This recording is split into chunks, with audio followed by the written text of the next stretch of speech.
information, the Tennessee Valley could start seeing road projects bankrolled by Alabama's new gas tax as soon as next year. That's according to Alabama's Speaker of the House, Mac McCutcheon. Thanks for watching at 10. I'm Greg Privet. The tax hike comes with a complicated formula, and at least at first, counties with growing populations could miss out on some money. Way 31's Alex Torres Perez explains how census data factors into the equation.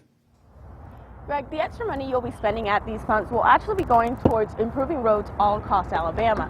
But after taking a closer look at this bill, you'll notice that some of the counties like Madison, which is growing rapidly, are actually being cheated of their cut. And people who live here say it's just not right.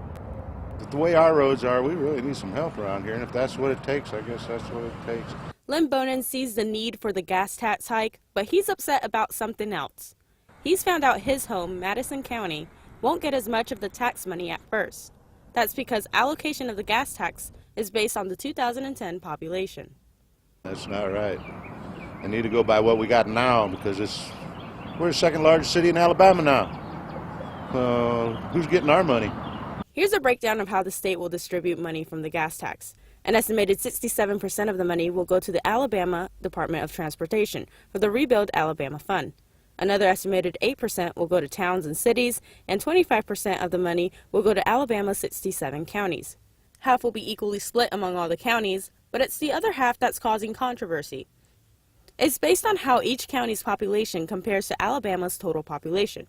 Here's the problem. The gas tax bill requires numbers from the 2010 census instead of updated population estimates.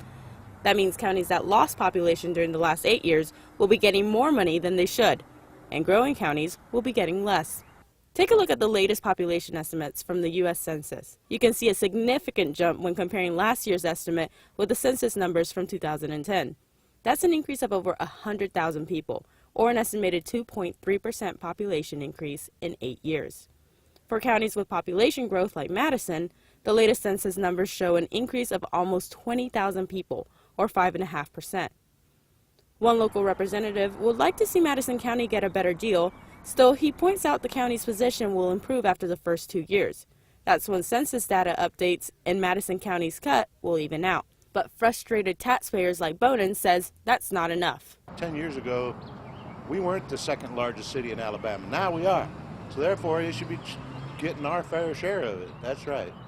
And you're saying that right now, not in 2 years? Really? Not in 2 years, right now. That's right.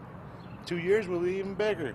Reporting in Huntsville, Alex Torres Perez, Way 31 News.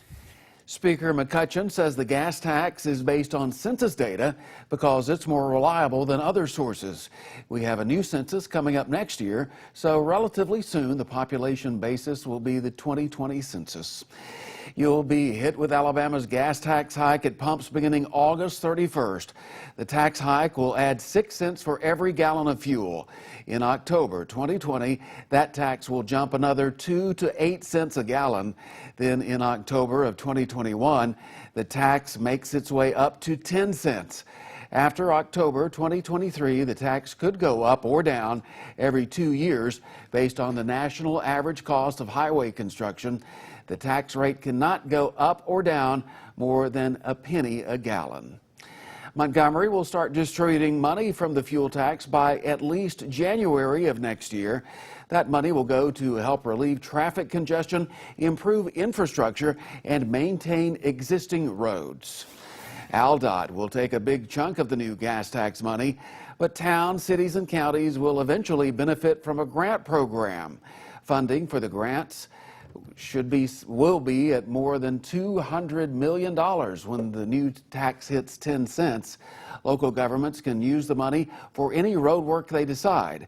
Speaker McCutcheon told Way 31 more local control will speed up construction projects.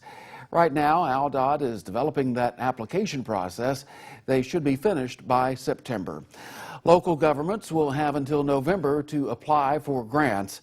AlDOT will award the first round of grants before next January.